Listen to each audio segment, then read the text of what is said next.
ये कहानी है एक ऐसे समय की जिस वक्त एक रहस्यमय जानलेवा घटना की वजह से धरती पर तबाही का मंजर छा चुका था, जहाँ पर एक आदमी अपने बेटे के लिए खाने की तलाश में दर बदर भटकता रहता था। लेकिन उन्हें सिर्फ खाने की तलाश नहीं करना था, बल्कि इंसान का मांस खाने वाले लोगों से भी बचना था। अब यहाँ पर वो लोग किन मुश्किलों का सामना करते हैं और वो लोग यहाँ से बच के निकल पाते हैं या नहीं, जानने के लिए वीडियो को पूरा देखें। ये मूवी 2009 में रिलीज हुई एक सर्वाइवल थ्रिलर फिल्म है जिसका नाम है द रोड।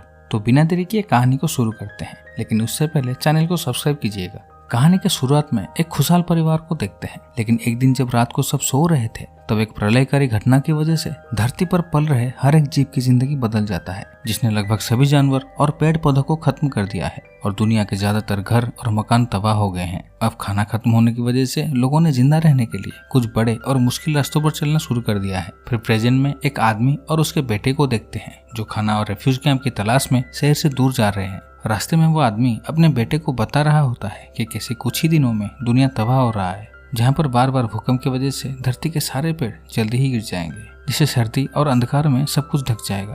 और वो बताता है खाने को कुछ भी नहीं बचा है, जिस वजह से अब कुछ लोग इंसानों को मारकर उनका मांस खा रहे हैं। यहाँ पर खाना लोगों के लिए इतना महत्वपूर्ण हो चुका है कि उसके सिवाय पैसे भी अब सिर्फ कुछ कागज के टुकड़े बन के रह गए हैं।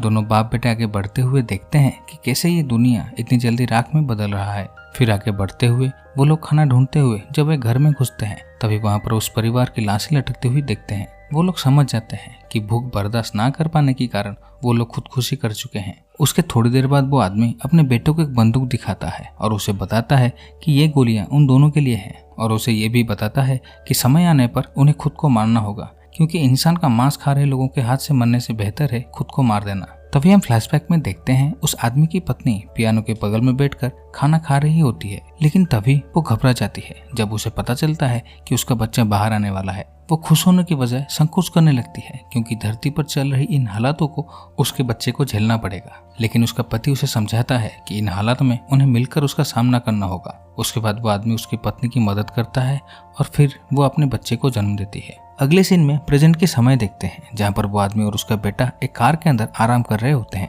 लेकिन तभी कुछ आवाज सुनकर वो आदमी उठ जाता है। देखता है तो पता चलता है इंसान का मांस खाने वाले कार्निवल्स उनकी तरफ आ रहे हैं। ये देखकर जल्दी से वो लोग जंगल के अंदर जाकर छुप जाते हैं, लेकिन उन लोगों में से एक आदमी इंसानों को ढूंढता हुआ उन दोनों को देख लेता है। अपने बेटे को बचाने के लिए वो आदमी उसे गन पॉइंट पर ले लेता है, पर वो आदमी किसी तरह से उस बच्चे को पकड़कर उसके गले पर चाकू रख देता है। फिर भी वो आदमी अपने बेटे को बचाने के लिए उसके सर पर गोली मारकर उसे खत्म कर देता है और अपने बेटे को उठाकर जंगल के अंदर भाग जाता है। उस मरे हुए आदमी के साथी उन्हें बहुत ढूंढने की कोशिश करते हैं, पर वो दोनों पूरी रात जंगल के अंदर छुपे रहते हैं। फिर अगले दिन जब वो आदमी अपना सामान लेने वापस आता है तो वो देखता है कि उसका सारा सामान वो लोग लूट चुके हैं, और जिस आदमी को उसने मारा था उसका सर काटकर वो लोग उसके शरीर को खाने के लिए ले गए हैं। यहाँ से फिर से हम फ्लैशबैक में देखते हैं, जहाँ पर उस आदमी की पत्नी खुदकुशी करने को कह रही होती है, क्योंकि उसका मानना था ऐसी दुनिया में जीने से तो अच्छा है कि खुद को गोली मारकर खत्म कर देना।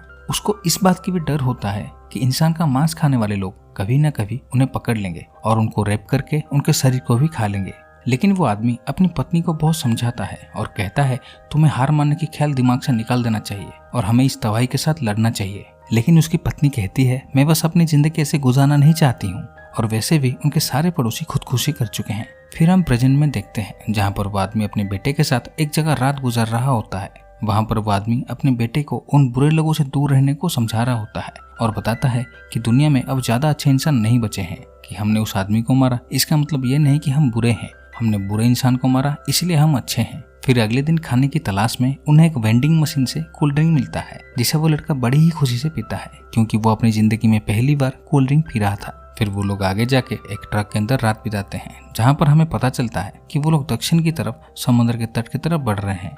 वहाँ पर वो लड़का अपनी माँ को याद करके कहता है शायद मैं अपनी माँ के साथ होता, लेकिन उसके पापा उसे समझा के कहते हैं हम दोनों को उसे भुला देना ही सही होगा, क्योंकि उसकी पत्नी अब इस दुनिया में नहीं थी। थोड़ी देर बाद जब उसका बेटा सो जाता है वो अपनी बीवी को याद करके बहुत रोता है। फिर वो ट्रक से उतरता है और अपनी बटुआ निकालकर अपनी पत्नी की फोटो देखता है और उसे आखिरी अलविदा देते हुए उसे पुल के ऊपर से फेंक देता है। उसके बाद वो अपने वेडिंग रिंग निकाल कर फेंकने वाला होता है कि तभी उसको अपनी पत्नी के साथ बिताया हुआ आखिरी पल याद आता है कि कैसे उस रात उसकी पत्नी उसे छोड़कर चली गई थी। यहाँ तक वो जाने के समय अपने बेटे से भी नहीं मिली थी। फिर प्रेजेंट का सीन देखते हैं, जहाँ पर वो आदमी और उसका बेटा दक्षिण दिशा की तरफ बढ़ते हैं, लेकिन रास्ते में उनको एक बहुत ही बड़ा घर दिखाई देता है। वो लोग इसी उम्मीद लगे उस घर में घुस जाते हैं, शायद उस घर में कोई खाना हो सकता है।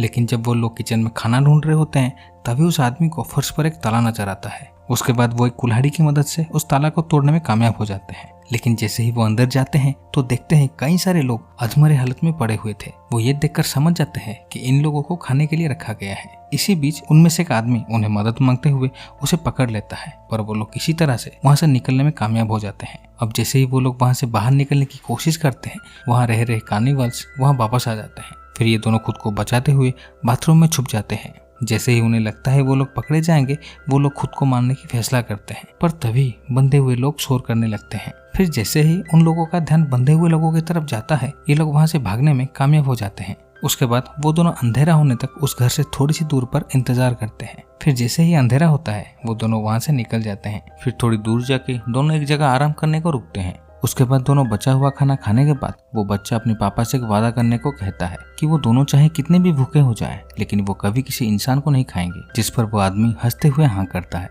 फिर अगले दिन दोनों वापस अपने रास्ते पर चल देते हैं और चलते चलते एक घर के पास रुकते हैं जहाँ पर उस आदमी की बचपन गुजरा था। वो आदमी उस घर में बिताए अपनी बचपन को याद करके बहुत इमोशनल होता है। वहीं बाहर जब उसका बेटा बैठा हुआ था तभी वो एक दूसरे लड़के को देख लेता है जो रास्ता की दूसरी तरफ से उसे देख रहा था। जैसे ही वो उसे बात करने के लिए उसके पीछे भागता है तभी उसके पापा आकर उसे रोक लेते हैं। लेकिन वो लड़का उस लड़के से मिलने के लिए जिद करता है, पर उसके पापा उसे समझा के अपना सफर दोबारा शुरू करते हैं। रास्ते में वो लड़का अपने पापा से उनके दोस्तों के बारे में पूछता है, जहाँ पर वो आदमी बताता है कि कभी उसके भी अच्छे दोस्त हुआ करते थे, लेकिन अब सब कुछ खत्म हो चुका है। खाना खत्म होने की वजह से दोनों बाप बेटे भूख और ठंड से तड़पने लगते हैं। फिर अगले दिन दोनों बाप बेटे अपना सफर जारी रखते हैं, जहाँ पर वो थोड़ी दूर जाने के बाद उन्हें घर नजर आता है। जाके देखते हैं उस खाली घर में एक पियानो था, जिसे देखकर उसे अपनी पत्नी की बहुत याद आती है, क्योंकि उसकी पत्नी को पियानो बजाना बहुत पसंद था। उस खाली घर से कुछ ना पाकर दोनों वहां से जाने का तय करते हैं, लेकिन वहां से निकलते समय उनकी किस्मत बदल जाती है जब उस आदमी को घर के पीछे जमीन में एक दरवाजा मिलता है। और फिर जब वो जांच करने जाता है तो वो पूरी जगह खाने से भरा मिलता है। वहाँ इतना सारा खाना होता है कि वो कई साल तक इन दोनों के लिए काफी था। उसके बाद दोनों वहां रहने का तय करते हैं और जी भर के अपना भूख प्यास मिटाते हैं। ऐसे ही कई दिन बीत जाते हैं, लेकिन एक दिन उन्हें जमीन के ऊपर से आ रही आवाज को सुनकर घबरा जाते हैं। इसीलिए उस आदमी को लगता है अब ज्यादा दिन यहाँ पर रुकना खतरे से खाली नहीं है। फिर अगले दिन वो आदमी जाकर एक ट्रॉली लाता है और उस ट्रॉली में जितना खाना भर सकते हैं उतना खाना भर लेते हैं। उसके बाद दोनों फिर से अपना सफर दक्षिण दिशा की ओर करते हैं। फिर आगे बढ़ते हुए उनको रास्ते पर एक बूढ़ा आदमी दिखाई देता है जो उनके सामने ही चल रहा था। और जब उनको लगता है उन्हें उस बूढ़े आदमी से कोई खतरा नहीं है तो छोटा बच्चा उस बूढ़े आदमी को कुछ खाना देने के लिए कहता है। पहले तो वो आदमी मना करता है, लेकिन उसके बेटे के जिद करने पर मान जाता है। उसे एक डब्बा खाना खिलाने के बाद वो लड़का उस बूढ़े आदमी को साथ रखने को रिक्वेस्ट करता है, लेकिन उसके पापा उसे समझाते हैं कि वो ये नहीं कर सकते।